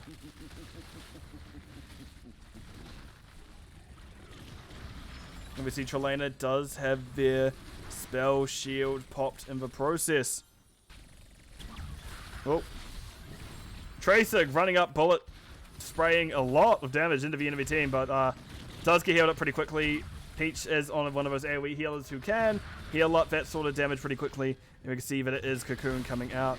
Star Knight does drop a Q underneath, and already we can see that it is Kian on the objective itself. Jazzy Vel trying to get around. Robot Wizard doesn't quite find the stun. Trelena all the while getting lower and lower. We do see Recall coming in out. Tahaka is burrowing behind. That is a nice crushing jaws, however, it only hits Kian. Robot Wizard is being chased down, but not enough to find them. Dragon Ball taking a lot. Last rights out into Robot Wizard. Robot Wizard goes down. See now, Future Stun's coming out of S. Orphea finding a counter kill. Grismore all the while in the backline. Trelena now poking them. Grismore didn't quite find anything. Psycho runs into the tower, but it's unfortunately not theirs anymore. See Root coming out from Jazzy Val. Grismore and Ruglord also out safely. And now this is camp going to be picked up for Cloud of Minds. And fensad now are in a position where they need to somehow make a comeback. And yeah, absolutely, I'll pull up the talents now. As we are getting close to 20s, we do see there are 2 stacks on the last rights. Yep, sorry, 30-second delay. Yep, 2 stacks on the last rights. Other things to note is 109 stacks on the Lightning Shield. Stormcaller at level 1. Stukov is complete. Not Stukov. Dark has finished their quest. That's the name of a character that I definitely play and don't forget. And we also see Orphea did finish out their E quest as well. So we are getting close to 20s. 20s are through first for fensad, as we do see Dahaka has been soaking this whole time because unfortunately the Malthael has been dead. So things to note is we have the Contagion on Dahaka, Rewind, Muradin, final Takosa on Orphea. Get stuffed, Tracer? Yeah. And the Censure on Anduin, so a very interesting stun talent picked up there. We also see Rewind on Star Knight, so Anubrak has a lot. Telrash's Elements on Li Ming. Kian, you're not in a bush, friend. Oop. Star Knight doesn't quite find anything there. Psycho isn't the backline. We can see Orphea goes down very quickly. Not even enough time to say anything else, because I'm going to have to zoom all the way out, because Jazzy Val is in trouble. Does get found by Ruffians. Laser Beam, Ruglord being chased down. Ruffian is in trouble. Kian, meanwhile, had a quick reset chasing out Muradin, who is still pretty low up above. Meanwhile, Robot Wizard and Ruglord chased out. And that was a very quick kill onto Orphea. Anduin still went down pretty fast in their own rights. And now we can see Siege coming back out bottom. They're wanting to see if they can get a building before they get the objective itself. Li Ming, Ruffian getting some Siege from above. Star Knight gets knocked back in by Ruglord. We see Get Stuff coming out from Tracer. And this may be actually a mistake to kind of wait this out. You don't have the health pools to necessarily deal with this, and it looks like they may be cutting their losses and just grabbing the objective now. Which, it may not be the high impact play that grabbing tower, then sieging, then getting it could be, but it is definitely safer in essence that if you lose a hero or two trying to get in there, it won't be as much of a disaster. Star Knight taking a few shots once again. But this tower is in basically range for you to capture whenever you want it. You can even also, I say you could almost probably wait till you've reset and are ready to defend it properly. But we can see it is coming out now. Robot Wizard peppering Kian. You can see this tower is soon not going to be in their favor. And this is really where you want to hold if you are Clouded Minds. You don't want fensad to be able to quit this very easily. You want to be able to hold this area. Push is checked by fensad before anything else happens, but Ruffian does find them on their own. Hammer doesn't quite find anything for Psycho. Robot Wizard a little bit out of position to be the rest of the team. But it looks like we're not going to push in here and just going to have to give up those sappers. Meanwhile, Kian is in a fight with Robot Wizard. Very low. One more Q. And Robot Wizard finds him. But no one can stop. Death has been activated. And Malthael has returned. I'm going to quickly go over the last few times I didn't check for myself. It's Farsi is blessing, unfair advantage, and we do have no one stop death. Cool. Right, that's a good stun chain onto Peach. Muradin gets cocooned as they went to jump onto Peach. That's very unfortunate for them. And now we can see Muradin is without jump. They do get stunned twice for their efforts. Go down. And that is now a spot where we can effectively get object. Oh, Peach gets stuffed. As we do see that Tracer punches her in the face, well, with a boss bomb. So now we're at a spot where, like, yeah, to objective boss wins. And we're in a spot where, well, yeah. I know where I was about to go with that sentence. You could also just walk sappers in. But boss is a guaranteed win as you're getting 5 shots here for Cloud of Minds. And the tank and bruiser for fensad are currently down. So you're in a spot where you go, okay, how do we win this from here. They can do the boss in 30 seconds. You're going to have to be very good if you're a robot wizard to see if you can give a dislodge everyone from this objective. Crushing Jaw from Grismore may be your option. You may just have to hope to combo everyone to death or someone stalls on the objective itself. It looks like it may be the case. No, not quite, unfortunately, as Rhaegar finds 2 kills there. Orphea is found by the Nubarak. And those shots will be going into core 1, 2, 3. And there's a 4th one to spare. So that will be the game and the series going over to Cloud & Mines. GG's, well played teams.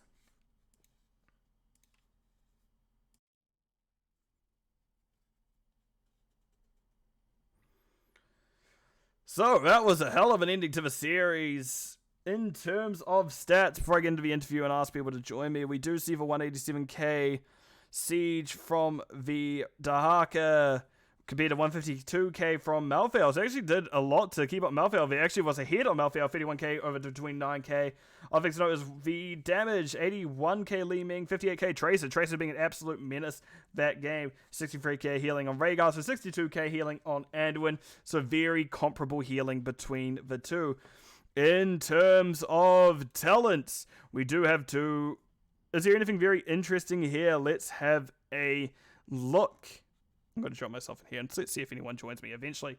So things to note is... what am I looking for? Orbital Li Ming did do a lot of damage. Sure, it's not as flashy as Calamity, but can get the job done if you have something such as Malthael or something such as Lunara to finish things off, and it did work out quite well.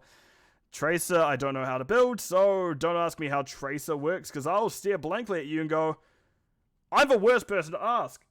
Don't ask me about Tracer. Other things we see, Lightwell Anduin. Interesting stuff at Cloud & Mines. Interview. I'll ask now that I've gone halfway through everything. And I always find Lightning Shield build on Rhaegar interesting. It does very much help with protecting single targets. Oh, increases the radius. Yeah, I've just, looks like I may be having Star Knight pop in with me shortly, so I'm going to unmute that. Tell him to jump on in. I'm showing all my DMs. And now I have to whisper sorry to someone else after it, but it appears we are having 2 people join us. So, Star Knight and Kian, how you doing after that one? Feels pretty good to come out. You know, it's a tight match, so it's good. Yeah, it was definitely an interesting one to say the least. And it's actually not often I do get a cast full free map series, so thank you for bringing it all the way to the end there.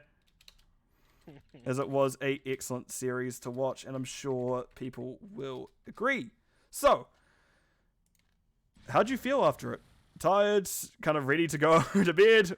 How are you guys feeling? This is actually a little bit earlier than what we would prefer to start. So this is a little new to us. It's like, I mean, I guess we still feel a little bit fresh, more or less. So it's odd starting this early for once. So as a fellow East Coaster, so. Right, so let's kind of go through the list. Alterac Pass to start. Is it a map you guys are comfortable on? Because it did seem to work out pretty well for you in the end. Do you have a set plan, or is it just kind of, let's see what happens? I would say it's a map, I mean, that I like. I wouldn't necessarily say that we swing one way or the other with it. I mean, it just kind of gives me a reminiscence of WoW days. So that's kind of my bias towards it. But I think we kind of went in with a game plan. We executed on it very well, and the results showed. Yeah, and we did see that when you do play these games, Kian, do you often feel quite targeted? Because I think that first map you had 2 out of your 3 main heroes I see you play banned. Well, it was actually a light one. Only one of my heroes got banned that time. But oh, right, sometime... you are the team who has the main tank plays. I do forget that sometimes. Do we? Do you? I remember Wiener saying something about you playing main tank plays, but I do have to take everything Wiener says with a grain of salt. I mean, Wayne's does do a mean main tank blaze. So I mean, you know, Also a mean tank blaze. yeah, mean tank blaze, whatever that is. I love how you're just going along for like, sure. Whatever you say, mate. Absolutely. Thumbs up. Go ahead, bud. Yeah, that map, I can't really I'm trying to think, is there anything that stood out to you in that map where you guys were kind of like, knew you had it? Because you obviously had first pick, you didn't have map pick, but you still did very well considering they were taking you to what may have been a more favorable map for them. They definitely played that map very well. I mean, they weren't any sort of slouching throughout this entire series, so they played it well. They got ahead of us in a little bit in levels, but we were able to execute what our team wanted to do on very well, very crisp. It was a very crisp map for us.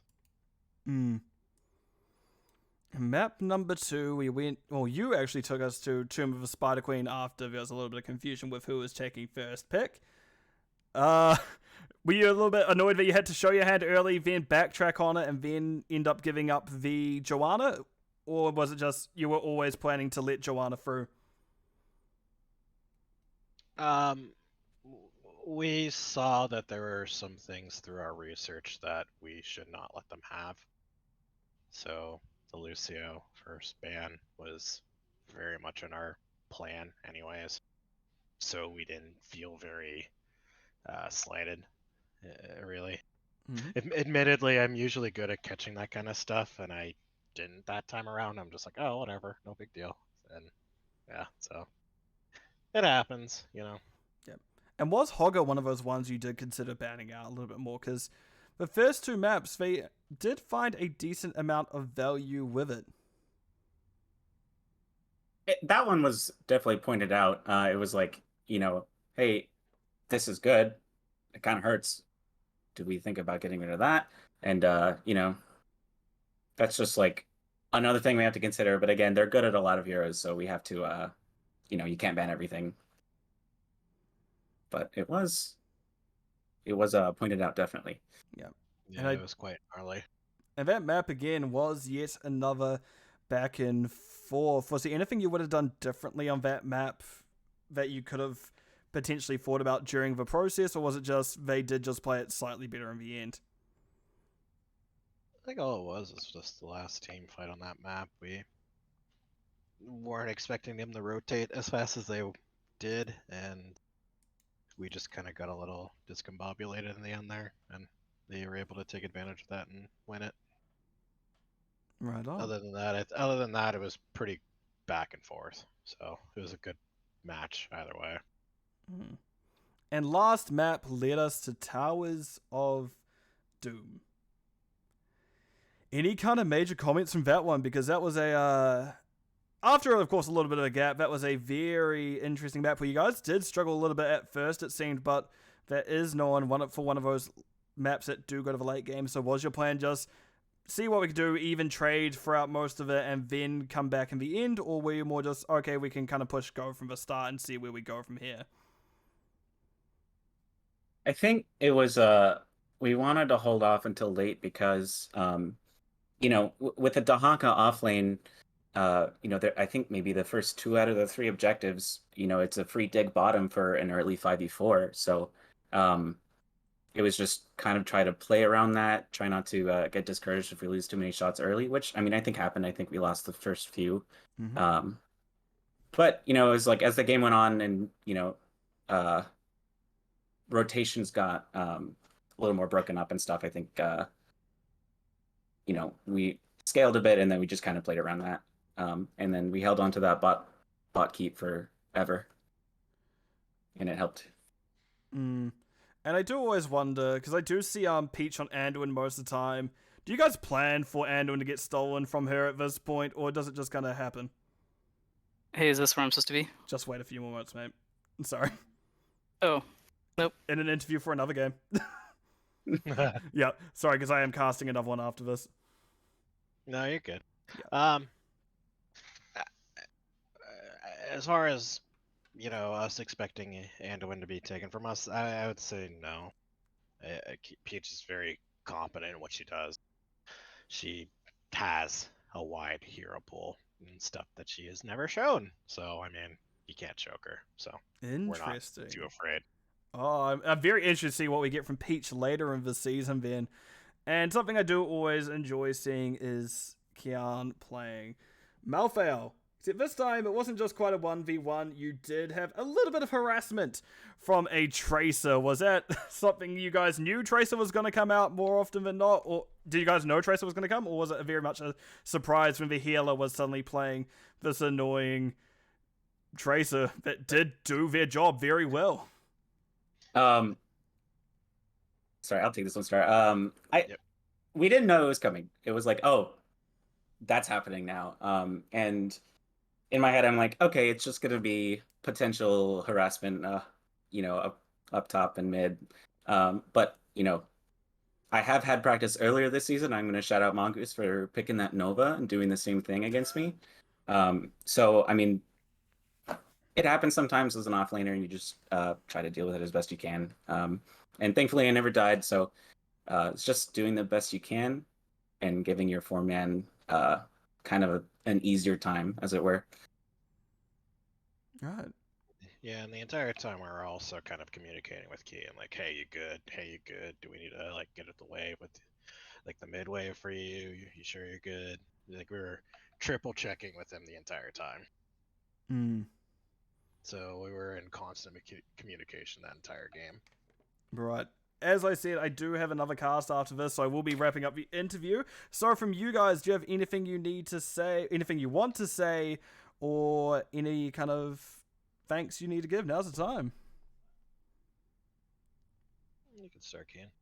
Well, thank you very much for casting Lime. I know you do literally every cast possible, so thank you for that. We all appreciate it. Shout outs to our opponents, fensad. You guys were great. Game 3 series is always exciting. And shout outs to our team. Yep, I'll follow suit to everything Keen said. Thank you, Linebus. I always do enjoy listening to your commentating and enjoy whenever Weenus clips your stuff. No. So it's very fun for us, at least. That's a terrifying prospect for me, Weenus clipping my stuff. No. Again, thank you, Fensad. It was a great series. It was very tough, very hard fought. Shout out to us, Clouded Minds, and Clouded Minds Daybreak. Doing really good. I can't wait to see what we do, and I think that's it. Right, in that case, I hope you guys both have a good rest of your night. Thank you very much. Take care. Thank you.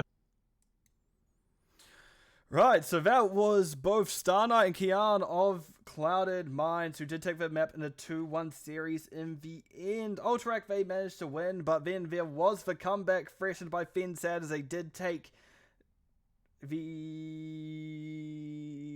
Tomb of the Spider Queen, and that led us to the final map of Towers of Doom, which Clouded Minds did win in the end. So that's going to be it for me for the moment. I'm just going to go on break, however, as I will have yet another series after this, as we do have a Division D West game I can't quite remember who the teams are. I think it's, I can check, can't I? Lowered Expectations versus Maximum Thrust. So I'm going to go on break. I will catch you all on the other side of that, and hope everyone has a very good evening. See you all soon. And the music will be a bit quiet because I do need to hear what people are saying. So catch you all on the other side of this.